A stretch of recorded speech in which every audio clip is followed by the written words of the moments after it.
1995, here we go. Hollywood lost over $500 million on just 15 films. I've got Stallone here with 2 disasters in the same year. I've got Costner, Demi Moore, and Kevin Smith. There's one studio executive who looked at a test screening and declared a movie would make $100 million. It made $2 million. He was off by $98 million. And one film set the actual Guinness World Record for the biggest box office loss in cinema history. Which one lost the most? Let's break it down. William Friedkin directed The French Connection. He directed The Exorcist.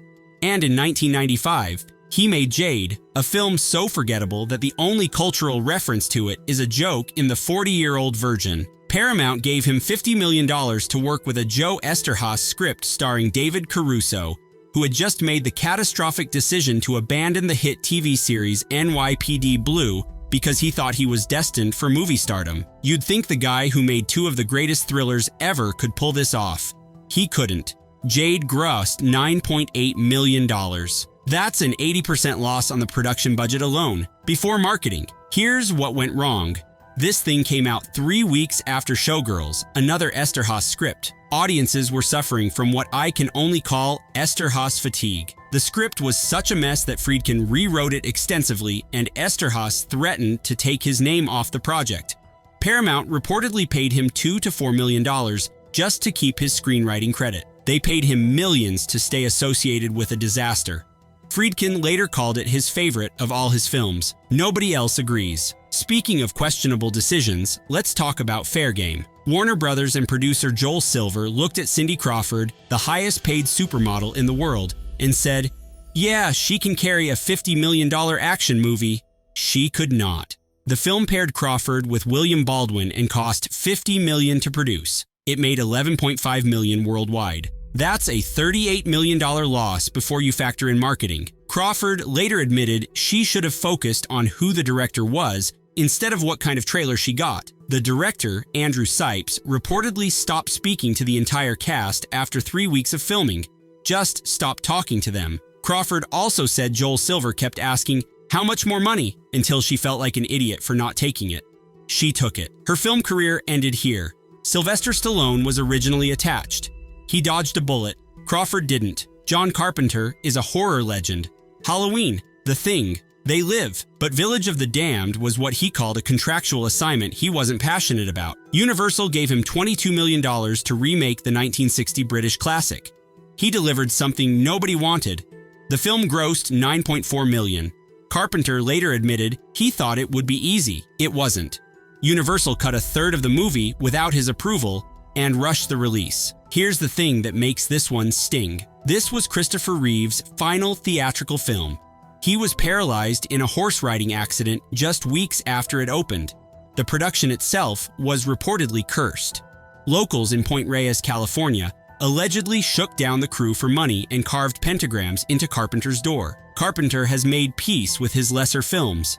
This one still doesn't come up much. This one's actually kind of sad. Strange Days had everything going for it. Catherine Bigelow directing, James Cameron producing and co-writing, Ralph Fiennes and Angela Bassett starring. A $42 million budget. This should have been a hit. It made $8 million domestically. That's one of the biggest disasters of the year from 2 of the most bankable names in Hollywood. The problem was the content. Strange Days dealt with police brutality, surveillance, and racial tension. It was directly influenced by the LA riots and the Rodney King footage. Audiences in 1995 didn't want to confront that. Bigelow herself said it should be uncomfortable to watch. It was. People stayed home. But here's where it gets interesting. The film is now considered prophetic. It predicted surveillance culture, social media's experience sharing, VR addiction. It's ranked number 141 on Letterboxd's top science fiction films. Bigelow won the Saturn Award for Best Director, the first woman ever to do so. Sometimes the audience just isn't ready. Denzel Washington made Virtuosity between prestige projects, and you can tell. This was a paycheck movie dumped in August, which is Hollywood's graveyard for film studios have no confidence in. Paramount spent $30 million on a cyberpunk action film starring Washington and Russell Crowe as an AI villain. It made $24 million domestically, $37 worldwide. Not a catastrophic loss, but definitely not what anyone wanted from a Denzel Washington movie. The cyberpunk market was completely saturated in 1995. You had Johnny Mnemonic, Strange Days, Hackers, all competing for the same audience. Nobody needed another one. Crow's unhinged performance as SID 6.7 is genuinely entertaining, but it wasn't enough. Roger Ebert actually gave it 3 out of 4 stars. He was in the minority. This one's been completely forgotten. Demi Moore starred in The Scarlet Letter and delivered one of the most infamous quotes in Hollywood history. When asked about changing Nathaniel Hawthorne's ending, she reportedly said she was fine with it because not many people have read the book. The book is required reading in most American high schools. Hollywood Pictures gave this adaptation $46 million. It made $10 million. The opening credits warned audiences it was freely adapted from Hawthorne. They weren't kidding. The novel ends with confession and tragedy. The movie ends with the couple escaping happily to Carolina together. 3 different composers had their scores rejected before John Barry's was finally used. Gary Oldman was reportedly struggling with personal issues during production. Demi Moore confronted him directly about getting help. The film won the Razzie for Worst Remake and was nominated for 7 total. Roger Ebert said Hollywood had removed the character's guilt and therefore the story's drama. He was right. Columbia Pictures looked at White Men Can't Jump and thought, let's reunite Wesley Snipes and Woody Harrelson for another buddy movie. They spent $68 million on Money Train. The chemistry that made the first film work was completely absent here. It opened over Thanksgiving weekend and made $35 million domestically, $77 worldwide. That sounds acceptable until you factor in the budget and marketing. Columbia was staring at a $30 to $50 million loss. Both Siskel and Ebert put this on their worst films of 1995 lists. Gene Siskel specifically said Snipes and Harrelson had none of their previous chemistry due to the weak screenplay. The production built one of the longest movie sets ever constructed, 6/10 of a mile of subway station in Los Angeles. 85 carpenters worked 7-day weeks. 15 actual New York subway cars were shipped to LA. All that effort for a movie neither star ever mentions in career retrospectives. Tank Girl was based on Jamie Hewlett's British punk comic. Hewlett later co-created Gorillaz, so the guy knows what he's doing. MGM gave director Rachel Talalay $25 million to bring his anarchic creation to screen. They made $4 million back. The studio interfered constantly, diluting the punk spirit that made the comic special. Hewlett called it a sore point and said the script was lousy. He and his co-creator canceled the comic for a decade after the film's failure. Here's something wild. Victoria Beckham, Emma Bunton, Geri Halliwell, and Gwen Stefani all auditioned for the title role. Lori Petty got it and shaved her head for the part. Naomi Watts, pre-stardom, was so broke the casting director paid for her hair appointment out of pocket. Talalay was so embarrassed by the final product she couldn't talk about it for years. But the film found its audience. It's now a genuine cult classic with feminist and punk fans. Vinegar Syndrome released a 4K restoration in January 2026. This one's almost unbelievable. Kevin Smith won Sundance with Clerks, a film he made for $27,000. Universal gave him $6 million for his follow-up, Mallrats. The film tested phenomenally well at San Diego Comic-Con. Universal chairman Tom Pollock was so confident he declared he was there for the Animal House test screening, and this was that. He said Mallrats was going to make $100 million.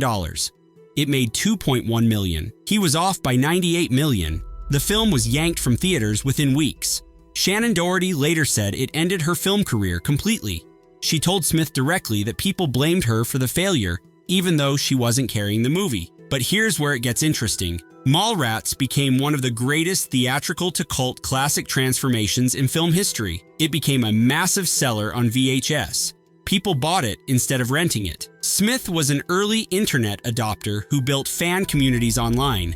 Stan Lee's cameo became so iconic, he referenced the film in Captain Marvel in 2019. Smith now says Mallrats had to fail so he could have an interesting career. He's probably right. William Gibson wrote Johnny Mnemonic as a short story and adapted it himself for the screen. Keanu Reeves starred fresh off the success of Speed.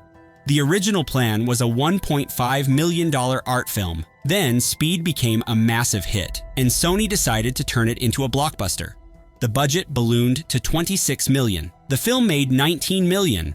Reeves later admitted he didn't fully understand the script. His infamous "I want room service" breakdown monologue became an unintentional punchline. Here's the thing that makes this significant. When the Wachowskis pitched The Matrix to Warner Brothers, studio executives used Johnny Mnemonic as an argument against greenlighting it. They said cyberpunk doesn't work.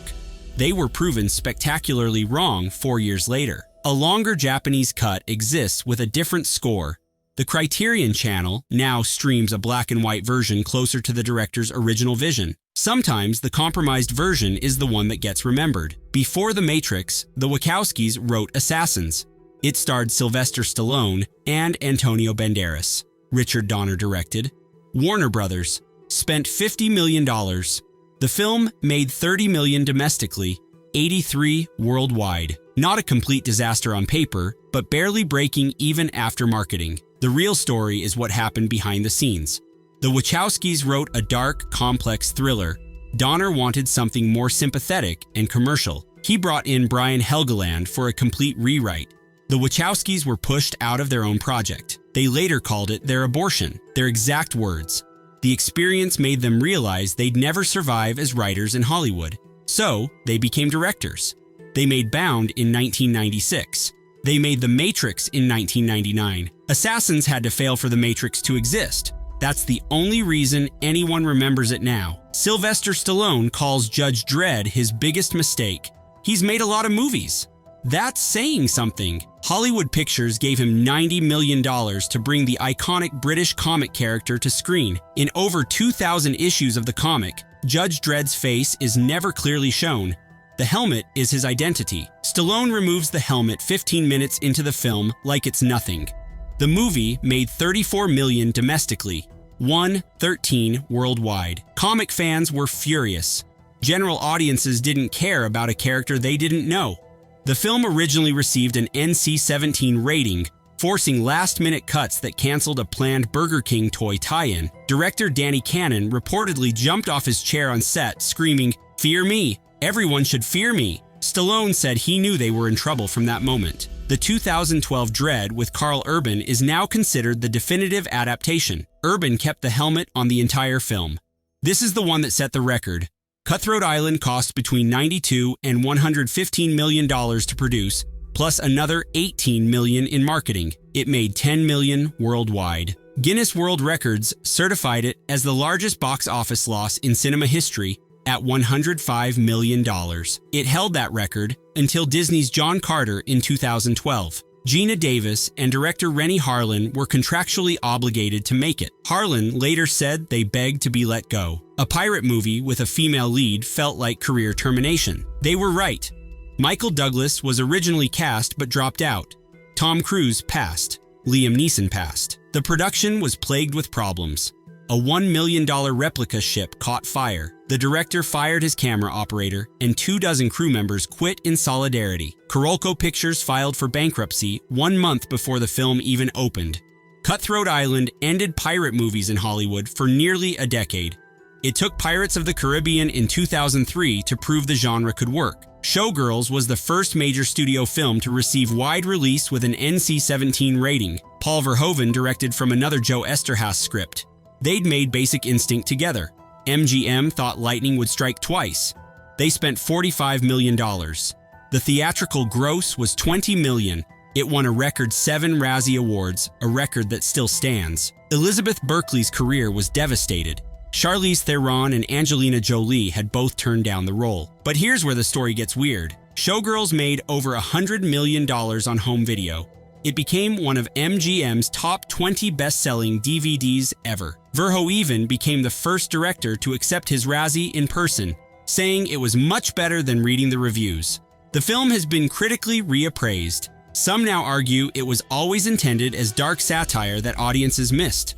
Berkley has said 1995 was a different time when taking risks like that got you shamed publicly. Verhoeven agrees the failure hurt her far more than it hurt him. Waterworld was the most expensive film ever made.